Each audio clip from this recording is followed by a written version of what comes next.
Je suis Véronique Chab, je travaille depuis 40 ans à INRAE avec une formation d'ingénieur agronome et une thèse en génétique et amélioration des plantes. Et actuellement, et depuis 25 ans, je travaille uniquement pour l'agriculture biologique et les agricultures paysannes à renouveler la diversité cultivée à travers les semences paysannes. Les semences sont vraiment la clé de toute action agricole et l'agriculture, justement, est née il y a 10 000 ans en parallèle de la domestication des plantes, c'est-à-dire tant qu'on n'a pas de plantes cultivées, on ne fait pas d'agriculture. Et pour perpétuer ces variétés cultivées, il faut des semences. Le choix des semences détermine les pratiques, les formes d'agriculture, les produits qu'on va obtenir. Donc la semence, c'est vraiment la clé de nos civilisations. Biologiquement, une semence, c'est porté par une graine, mais c'est une graine qui porte une information. C'est-à-dire que quand on parle de semence, on parle à la fois de la graine et de l'information qu'elle véhicule de génération en génération. Et cette information, c'est le fruit de la sélection. Pendant des milliers d'années, la sélection des paysans, et depuis le siècle dernier, majoritairement une information créée par des professionnels de la sélection, qui sont les maisons de semences et les sélectionneurs professionnels. L'histoire des semences, elle commence donc à la domestication au moment de la naissance de l'agriculture. Donc les domestications se sont succédé dans les continents à des périodes différentes, mais sont toutes au moins entre moins 10 000 et moins 5 000 ans. Ça dépend des espèces. Et ensuite, les hommes ont maintenu ces plantes cultivées à travers une sélection qui dépendait des techniques, mais aussi du produit qu'ils voulaient obtenir. Jusqu'au siècle dernier, on a commencé à changer la vision de la semence. Et pendant des siècles et des millénaires, elle s'est diversifiée en fonction des climats, des pratiques et des lieux. Aujourd'hui, la qualité de la semence et de ce que l'on veut en sortir dépend d'un schéma industriel. On a une vision très productive de l'agriculture et donc la semence doit répondre aux critères industriels. Donc au lieu de se diversifier, elle s'est homogénéisée, elle a perdu de sa diversité depuis un siècle et demi et de façon continue jusqu'à aujourd'hui. La sélection de la semence dans cette ère pré-industrielle, à l'époque où la semence appartenait aux gens qui cultivaient, généralement, il y avait une séparation entre les hommes et les femmes dans la relation à la plante, et les femmes ont toujours été plus gardiennes des semences, et ce rôle reste dans certains pays, comme en Inde, en Afrique, même aussi en Amérique du Sud, où la femme reste plus attachée à la transmission de la semence. C'est un travail très important et minutieux de choix et de maintien des caractères dont on a besoin. Et aujourd'hui, ça défie même les lois de la génétique que l'on connaît, par exemple sur le maïs. Les Mexicains, traditionnellement, peuvent garder beaucoup de variétés de maïs très différentes sur le même jardin, alors que ce n'est pas entendable aujourd'hui pour un sélectionneur de maïs qui demande quelques kilomètres entre la reproduction des différentes variétés pour pas qu'il y ait de pollution par les pollens des unes et des autres. Et donc, il y a un savoir-faire qui permet de maintenir la tradition à travers les siècles par une sélection précise et attentive des paysans qui maintiennent leurs semences de génération en génération. Donc, quand on parle de semences, pour conclure cette question, il faut aussi associer semences et savoir-faire. C'est-à-dire ce qu'on a perdu aujourd'hui, on a perdu de la diversité génétique, mais on a aussi beaucoup perdu en savoir-faire. C'est-à-dire qu'il y a encore quelques endroits dans le monde où on a gardé le savoir-faire des semences. Aujourd'hui, avec les paysans, on le réinvente pour pouvoir rediffuser de la semence paysanne un peu partout. Pour garder une semence, il faut d'abord prendre soin des graines qui arrivent en fin de cycle des plantes cultivées. Donc pour des céréales, la semence fait partie du produit, c'est-à-dire quand on récolte du blé, on en garde une partie en semence, mais généralement cette partie gardée en semence, elle est plus particulièrement choyée dans le champ qu'on dédie à garder les semences, où on va faire du tri, où on va observer si on garde bien le type ou si on veut le faire évoluer vers des caractères que l'on souhaite. Et pour des plantes, pour des légumes, pour des plantes bisannuelles, par exemple une carotte, on est loin de la semence. Quand on récolte la carotte, il faut encore attendre un an. Donc il y a tout un soin à apporter à la plante pendant plus d'un an après la production pour arriver à la semence. Et donc et là aussi, il y a un savoir-faire qui n'est pas évident, puisqu'il faut savoir conduire ces plantes jusqu'à la semence. Et de la semence de qualité pour qu'elle puisse germer, qu'elle n'ait pas récolté plein de maladies en même temps. Enfin, il y a tout un travail de soins qui est une deuxième culture pour les bisannuelles. Alors que la plante annuelle, c'est en même temps, et pour d'autres espèces, il faut faut aller beaucoup plus loin pour aller jusqu'à la semence. Les semences paysannes évoluent en permanence, de génération en génération. C'est-à-dire que le climat change, les sols changent, les pratiques changent. Alors pourquoi elles peuvent évoluer? Parce qu'elles sont hétérogènes. Toutes les plantes sont génétiquement différentes. Donc celle qui va se reproduire une année donnée, c'est celle qui a le maximum de caractère qui la rend adaptée au climat du moment ou au sol du moment. Donc si le climat évolue un petit peu, les semences vont évoluer en parallèle de façon insensible d'année en année. Ce que ne peut plus faire les variétés modernes puisqu'elles sont sélectionnées et stabilisées. Et justement, l'objectif, c'est de les stabiliser génétiquement et qu'elles soient homogènes. Donc il n'y a plus aucune capacité d'évolution d'année en année. C'est juste le sélectionneur qui, quand il voit un problème, qui veut réintroduire un caractère, et aujourd'hui, tout le monde le pense par des biotechnologies. Le paysan, lui, peut influencer aussi non seulement l'adaptation, mais aussi le caractère qu'il a envie de voir apparaître. Il va choisir les plantes les plus précoces s'il veut rendre sa variété plus précoce, il va choisir les plus tardives inversement, ou sur le goût, par exemple pour les carottes. Je reviens à mes carottes. Par exemple, les biodynamistes allemands ont travaillé avec un réseau de jardiniers pour créer une variété beaucoup plus parfumée, beaucoup plus sucrée. Donc chacun a goûté ses carottes avant de les remettre à la production, parce que l'avantage de la carotte, c'est qu'on peut en manger la moitié et l'autre moitié la remettre en terre pour faire les graines. Donc on peut choisir un caractère donné et en mangeant la carotte même qui va donner les graines. Et pour chaque espèce, il y a des caractères différents, il y a des méthodes différentes pour avoir les caractères que l'on souhaite. Le marché des semences a été créé de toutes pièces au siècle dernier. Ça a commencé doucement avec les maisons closes au XVIIIe siècle, mais la création d'un vrai marché des semences, c'est la création des sélectionneurs quand on a essayé d'imposer les variétés stables et homogènes aux producteurs. Donc derrière, il y a tout un travail de sélection qui n'est pas intuitif pour un paysan, c'est-à-dire créer des lignées pures ou créer des hybrides fins sur des structures biologiques imaginées par des sélectionneurs. Il y a tout un travail technique derrière, à la fois de sélection et de production de semences, qui dissocie finalement le travail de l'agriculteur du travail du sélectionneur. Et pour bien protéger ce travail, il y a toute une réglementation qui s'est mise en place au courant du XXe siècle et stabilisée au milieu du XXe siècle, avec la création, par exemple en France, du GNIS, qui est le groupement interprofessionnel national des semences, pour justement mettre en place toute une réglementation qui régule la mise en marché des semences basée sur un catalogue. Donc on décide quelle semence est commercialisable et quelle semence n'est pas commercialisable, avec tout un test derrière. Donc il y a des institutions qui ont été créées pour mettre en place toute cette réglementation et qui a finalement bloqué tout avenir pour les semences paysannes. C'est-à-dire qu'au XXe siècle, il n'y avait plus de place sur le marché des semences pour des variétés hétérogènes et évolutives telles que les semences paysannes. Donc on a favorisé par le marché les semences de l'industrie. La séparation du paysan et de sa semence a été finalement décidée par le marché. Avec ces semences qui n'appartenaient plus aux paysans, on pouvait décider de l'orientation agricole. Et pour l'inscription au catalogue, il faut que les variétés nouvelles soient meilleures que les précédentes. Mais le meilleur, c'est des critères qui ont été décidés, non pas par les paysans, mais par ceux qui pilotaient l'agriculture. Il y a eu une succession de plans d'objectifs agricoles d'après-guerre qui donnaient le rendement en priorité. Et le rendement en priorité avec les intrants engrais chimiques.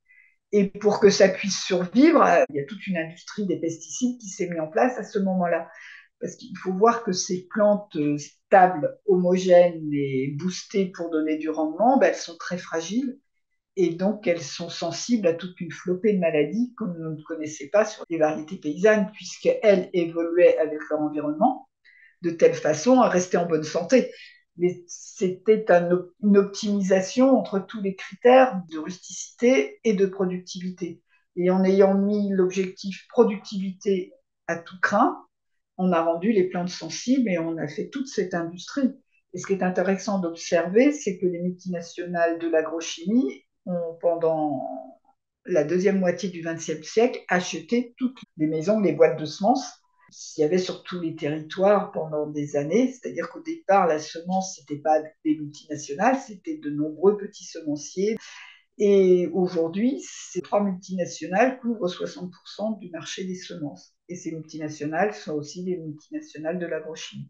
Donc, c'est bien organisé pour la mainmise du système agricole dans toute sa totalité, depuis la semence jusqu'aux pesticides. Les semences paysannes n'ont jamais été vraiment interdites, mais leur place sur le marché est difficile à trouver, puisque en parallèle de cette industrialisation à la fois du secteur semencier, des intrants chimiques, il y a l'industrialisation de l'agroalimentaire. Et les chaînes de l'agroalimentaire sont des chaînes industrielles, il leur faut des produits stables et homogènes, non seulement stables et homogènes sur un territoire, mais d'une année sur l'autre, parce que leurs process sont précis, et donc ils ne peuvent pas changer de process à chaque remorque de champs de blé de paysans. Donc derrière, il y a aussi toute l'industrialisation, cette volonté à tout craint de diminuer la part du budget des citoyens sur l'alimentation. Et ça, les semences paysannes n'y répondent pas. Alors, ce n'est pas un hasard que les semences paysannes ont pu renaître avec l'agriculture biologique, qui derrière l'agriculture biologique, ce n'est pas simplement un programme agricole, mais c'est un programme de société, c'est une vision du monde qui est totalement différente de la vision industrielle, avec le soutien au marché local, à la transformation à la ferme. À partir de ce moment-là, on peut reprendre des semences paysannes qui, elles, optimisent leur terroir et qu'on peut valoriser avec des produits de grande qualité, mais tous différents, toujours différents. C'est la diversité dans les champs, dans les assiettes, c'est la diversité à tous les niveaux, qui est complètement le contre-pied du système alimentaire dominant, qui est l'homogénéisation sur les territoires et dans les assiettes et sur tous les continents. Seules les semences paysannes cultivées de façon biologique préservent la vie microbienne, mais préservent non seulement celle des sols, mais la nôtre. Et on découvre en parallèle non seulement la vie des sols, mais la vie de notre microbiote. Et donc, les santé des sols et des humains sont à mettre en parallèle. Et notre microbiote dépend du sol sur lequel on vit, de nos climats. Enfin, on est des êtres biologiques qui dépendons d'un écosystème. Et en niant nos écosystèmes internes par l'alimentation industrielle, quelque part, on crée aussi les maladies pour le bonheur des industries pharmaceutiques. C'est-à-dire que tout est cohérent. Le développement des marchés qu'on observe aujourd'hui, de la semence, de l'agrochimie, de la pharmacie, vont avec ces choix industriels. Les premières associations de l'agriculture biologique se sont autant mobilisées pour la santé et des sols et des humains. Il y avait des médecins au départ dans les groupes d'agriculture biologique. Une semence paysanne, elle va coévoluer avec ces micro-organismes, avec son sol, tout le climat, tout va évoluer de façon intelligente les uns avec les autres. La conception nouvelle technologie OGM, c'est que l'homme pense ah bah ma plante est malade, je vais lui mettre un gène de résistance, sans penser que ma plante est malade, c'est parce qu'elle n'interagit pas avec son sol, parce que je l'ai stressée dans tel système, parce que je lui fais hyper produire en quantité, mais à ce moment-là, elle n'a plus assez d'énergie pour gérer toute sa résilience, etc. On oublie qu'une plante est aussi un système. Et donc, ça va de mal en pis. C'est-à-dire que plus on va en avant vers les technologies, plus on a besoin d'inventer des nouvelles technologies parce qu'on a de plus en plus perturbé notre écosystème. Donc, c'est une fuite en avant qui n'a pas beaucoup d'avenir. Renouveler le système alimentaire, ça fait 20 ans qu'on y réfléchit. On a tous l'impression d'avoir raté notre objectif en se disant bah, on est toujours au même point, on est toujours les mêmes, toujours aussi motivés, toujours aussi persuadés qu'il faut vraiment changer tout depuis la racine, s'organiser sur les territoires, autour des paysans, avec des citoyens motivés. Mais la situation économique et géopolitique fait qu'il y a tellement de soucis par ailleurs que finalement, on relègue toujours la dernière priorité à l'alimentation. Donc même les hyper persuadés qu'il faut faire quelque chose, ben, quand ils n'ont pas le sou, ils vont chez Lidl, plutôt que d'essayer de s'organiser localement avec des producteurs. Donc on essaie des expériences, à Rennes, on a quelques expériences comme ça, mais ça reste toujours du cadre de l'expérience. Mais je pense que toutes ces expériences qui ont lieu partout dans le monde, de rapprocher citoyens, paysans pour organiser un autre circuit de l'alimentation, sont encore à l'état de semence, entre guillemets, mais prêts à germer quand tout va tout s'effondrer à côté, parce que c'est pas tenable. pense que comme on est dans un monde biologique, un monde naturel, on ne peut pas continuer comme ça à aller contre nature jusqu'à se prendre un boomerang à la mesure de la démesure de nos moyens.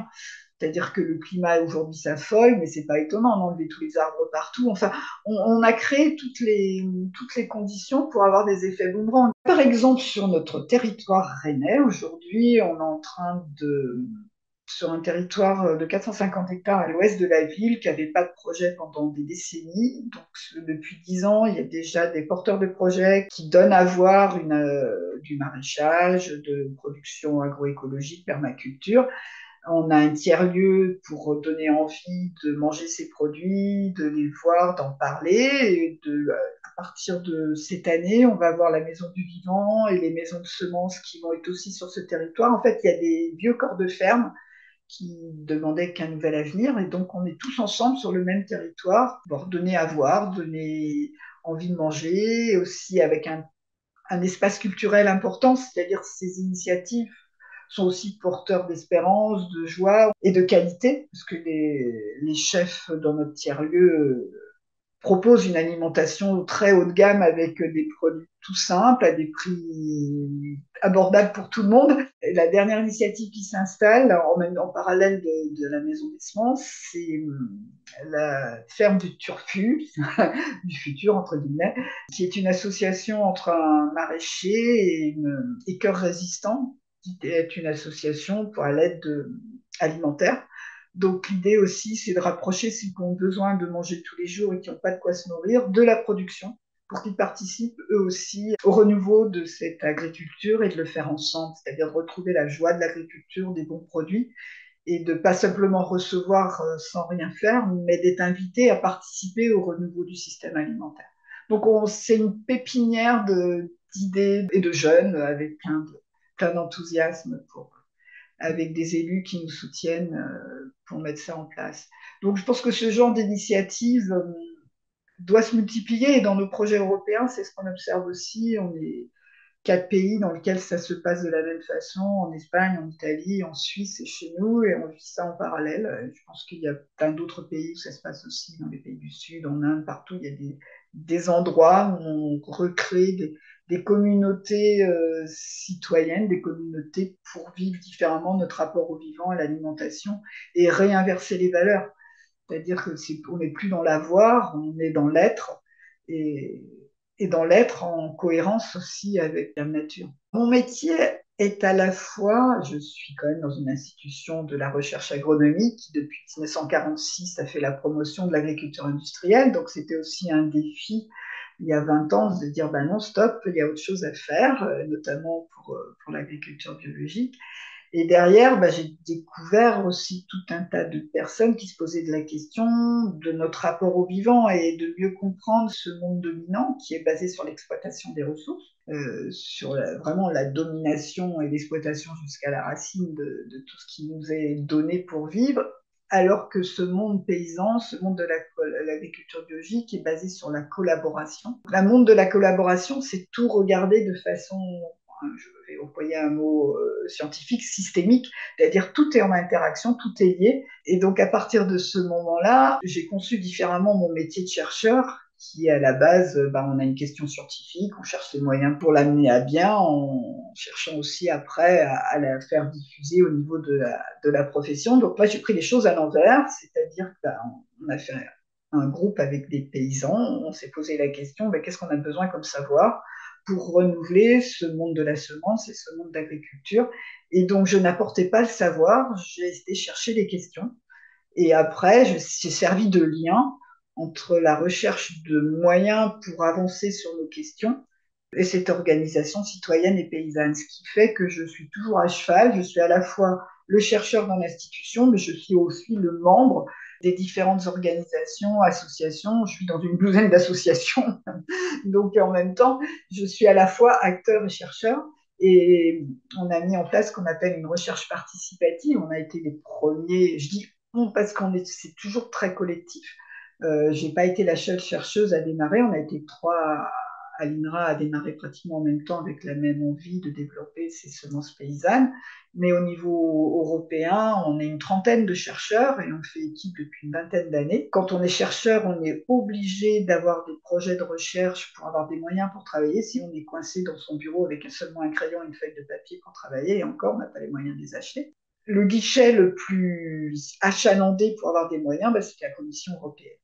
Et donc, on a démarré dès le FP6, dès 2006, la rédaction et la soumission de projets européens et on a eu assez de succès. Alors, j'ai fait un boulot qui n'est pas habituel pour un chercheur. J'ai fait ce qu'on appelle du lobbying. Chaque fois que je dis ça, mes collègues me reprennent, mais si. Et en fait, c'est de faire comprendre aussi au niveau de la Commission européenne qu'il y a un autre secteur à développer, qui est cette vision de la diversité cultivée, de l'agriculture biologique. Comme on était tout un groupe européen, on a bien réussi notre coup et depuis 20 ans presque, on fonctionne avec des moyens européens. Donc ça a deux avantages, c'est que on a des sous pour faire mettre en place nos expérimentations, mais en même temps, on a une tribune au niveau de la Commission européenne et on a fait évoluer les lois. C'est-à-dire que les lois semences, on a quand même pu réintroduire la diversité dans les semences commerciales et depuis le 1er janvier 2022, par exemple, sont réautorisées à la vente les variétés hétérogènes.